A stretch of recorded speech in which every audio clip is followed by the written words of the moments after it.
if this country collapses, there is going to be a tsunami of economic fallout throughout the globe, because you might sit there, be skeptical about China and want China to fail.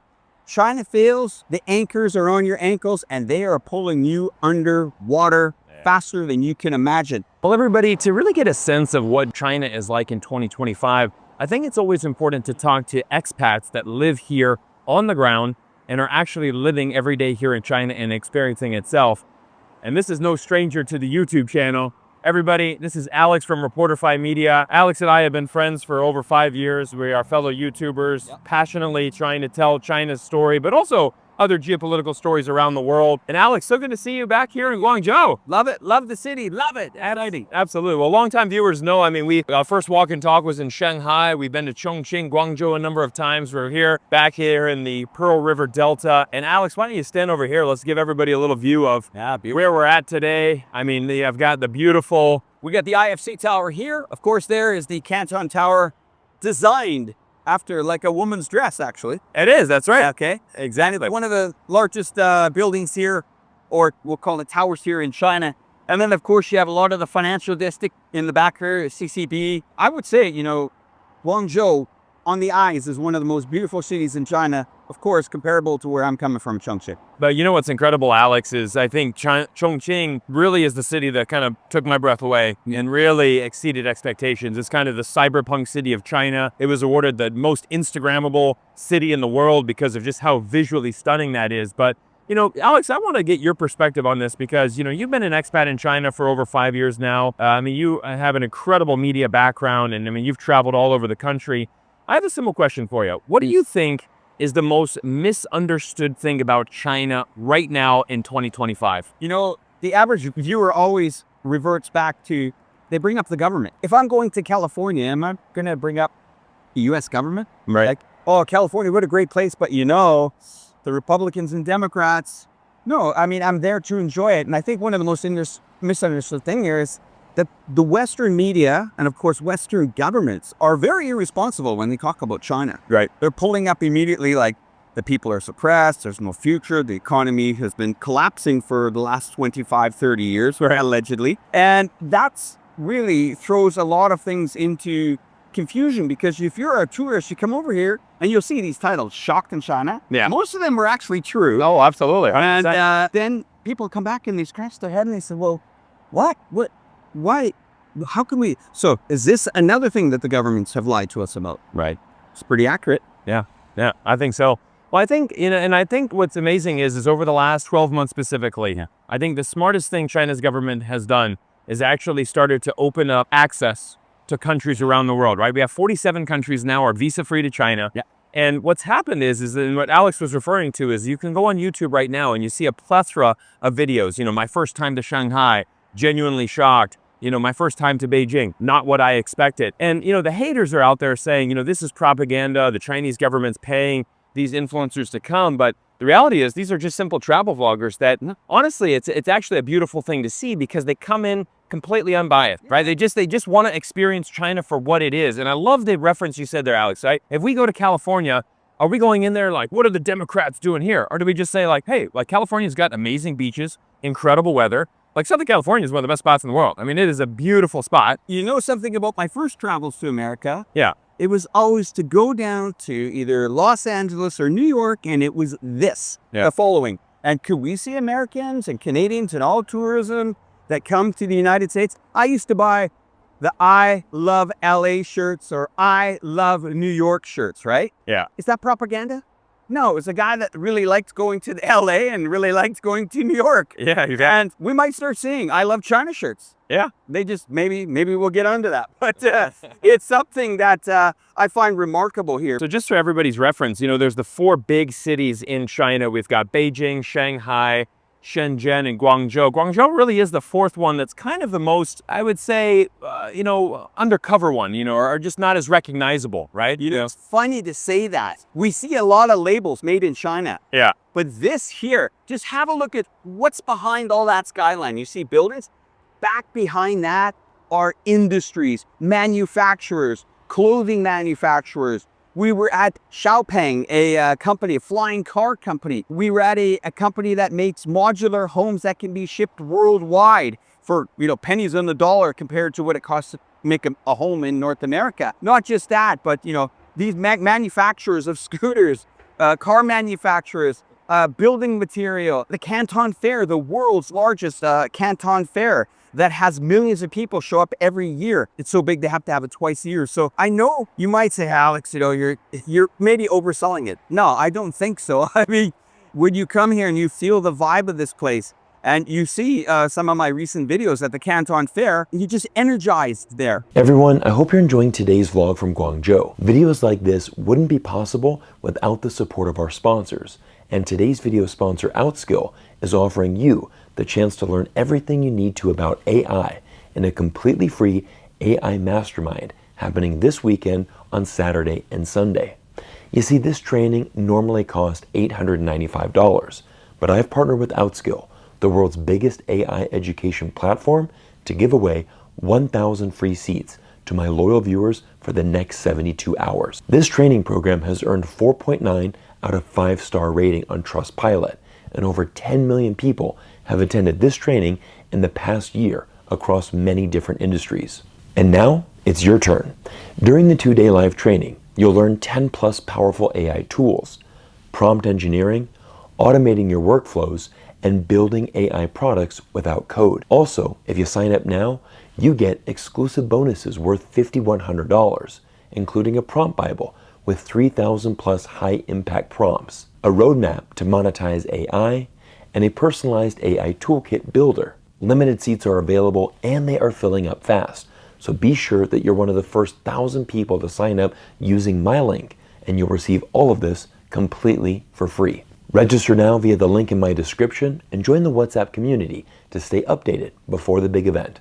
Now, let's take it back to the streets of Guangzhou. So Alex, that's a perfect segue into my next question for you because, and I'm going to drop some links down to Alex's Canton Fair videos. So for those of you that don't know, the Canton Fair happens here in Guangzhou. Like Alex said, it's so big that they have to do it twice, once in the spring, once in the fall. What's incredible is this has been running for 75 years, right? So, I mean, this is not a new thing. We're talking 1950. People are coming to China to the Canton Fair to see an exhibition of essentially every product in the world. I mean, anything and everything is there at the Canton Fair. And this is a question I have for you, Alex. We often, we see right now, Donald Trump, the tariff war. We see that this message in the West is China cannot survive without the United States. What is your response to that? First, people would expect that China would retaliate. Right. Now, when we heard we had the first tit for tat, they did, because they said, if this is going to be ridiculous, we're going to follow it. Right. So they followed it all the way up, and they said, if you're going to go up to 500%, we'll match you there too. Why not? Right. Yeah. Why not? Right. But what happens is this starts to break a relationship here, and every person in America is affected by this. Right. You might think that, oh, well, these Chinese companies are going to have to pay the tariff. They're going to have to pay when they're exporting. Not the case. Tariffs don't work like that. Yeah. Tariffs are paid by the importer. How do I know? I used to do it for 14 years. Yeah. That's exactly why I came to China back in 2000 when I was import-export, and I went to the Canton Fair show back then. Yeah. Almost 25 years ago. If I saw tariffs being hit on the other side, well, we don't know what happened in the last couple of months here. All I can say is the U.S. government did bring in a surplus of $27 billion on their latest balance sheets, but that money's come from small businesses or middle-sized businesses or even businesses the size of, Walmart. And what happens is can China maneuver its market away from the tariffs? I was at the Canton Fair. These sellers said, our markets have moved on. Yeah. I'd ask a few of them, you'll see in the videos, how much of the American market is you? 6% or 8% or maybe 10%. What if you lose that market? Well, China's built the Belt and Road Initiative, where they've combined over 154 countries to become part of pretty much, I would say, almost a tariff-free trading apparatus. Right. Throw onto that is the other element that probably terrifies, and the viewers probably don't know this, but China has a banking system and all one app. There's actually two of them, one called Alipay and another one's called WeChat Pay. These WeChat Pays, you're starting to see them in these other countries. I recently was in Malaysia, WeChat Pay. I was in Indonesia, WeChat Pay. And that means that there's one device that you can send money or receive money right across the board. So they've conquered the banking facility, they've conquered the tariff facility, and what are the last roadblocks? Logistics. Well, when China is investing in your infrastructure, the market's only going to build. So this is the problem here, is the US has disconnected from this major port, and we think that you can find overnight. Imagine this, you need to find a whole new supplier of washing machines overnight. Not going to happen. Name an American TV that is made in the United States. Why isn't it? Costs too much. The labor cost is too much. The importing of the goods is too much. So they just say, leave it to China. And it's not China that is actually concerned about this market. The Americans should be, because most of the companies exporting from China are American companies situated here, making products in the warehouses and in the factories here. Yeah. It's crazy. Well, Alex, I mean, that is so spot on. And, as you know, last month I had a chance to go to Azerbaijan. Oh, yes. Which was an incredible country right there on the Caspian Sea. And what I had noticed is the incredible transformation that's gone on through that city through trade. And, one of the things that really solidifies China in the international stage is these win-win partnerships. Yeah. And it was incredible because we actually went to the BYD dealership. We'd made a video. BYD is there. BYD is there. They're turning over. Wow. Yeah, they're turning over about 150 cars a month right now in their Baku sales unit. Fastest selling car in Baku. But what's amazing is that market has shifted. Even Azerbaijan, oil and gas rich, heavy country, yeah. Right? I mean, petrol is very cheap over there. But they said, but we see that, we can get a brand new entry-level BYD car for $14,000 US. And that in our market is a game changer. That has changed the economy of Azerbaijan. But more importantly, Alex, they've built this amazing, the revival of the Silk Road. So where the Silk Road starts is in Xi'an. Yeah. And to get stuff shipped from Xi'an all the way through China, through Xinjiang, through Kazakhstan, load it on a boat and ship it over the Baltic. It used to take about 60 days. Yeah. It does it now in 11 days, depending on the weather on the Caspian Sea. That's the last route, from Kazakhstan across the Caspian Sea down to Baku. But, that's where China's Belt and Road comes in. And that's where it's very interesting, I think, once you remove yourself from the Western media bubble, because we like to say that America is the center of the world, right? And America, everybody needs the US, but we're starting to see, I mean, even your home country, Canada, starting to say, hey, I mean, if the America doesn't want to lead, maybe Canada needs to step up. Yeah. Maybe we'll take the lead. There is going to come a place where if America doesn't want to lead and be the leader of the world and seek out these win-win relationships, other countries are going to do that. And other countries are going to move towards somebody like a China. And we've seen this actually with 79% of the countries around the world now have a more favorable opinion of China than the United States. That's in the latest Pew Research. We'll drop the study in the link down below so you guys can see that study as well. We're not hammering on America here, but the United States has an opportunity here. You got a guy in the White House who is pro-business. Okay. Correct. I have to give him that for sure. This country here, you might think, well, communist, and they don't like private enterprise or actually being, a capitalistic market. But it is. It really is. Yeah. And they like sales here, and they like selling, and they like innovating.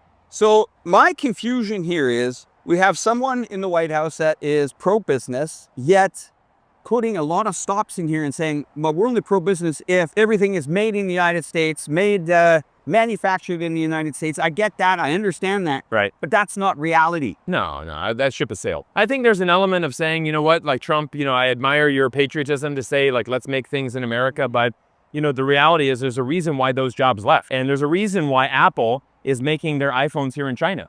And it's not because of cost. It's because of the tooling engineers that you can find here. And this is why all of a sudden we're seeing this big announcement that Apple's moving to India. They're all going to move to India where, and a lot of people are like, take that, China, screw you. But then all of a sudden now they're having all these problems. Gosh, we can't get the tooling engineers that we can in China. We can't get, the infrastructure, the electricity. And this is not me knocking India. I mean, we have a lot of Indians in the comment section. A lot of people saying, look, India's, 15, 20 years behind China as far as these basic things. And you go, and I know a sector that you're very passionate about is the electrical vehicle market. Of course so. But what's amazing though is that, we released a video called America Just Made the Biggest Mistake of the 21st Century. And it is a very interesting phenomena where China is actually moving 100% towards renewable energy, where Donald Trump in America is saying, no, fossil fuels is the future and we are going to. It's great. I want to show you something, Cyrus. We can't make this stuff up. Yeah. But this is to all the people that say, wow, maybe China's moving these new energy vehicle cars into the market because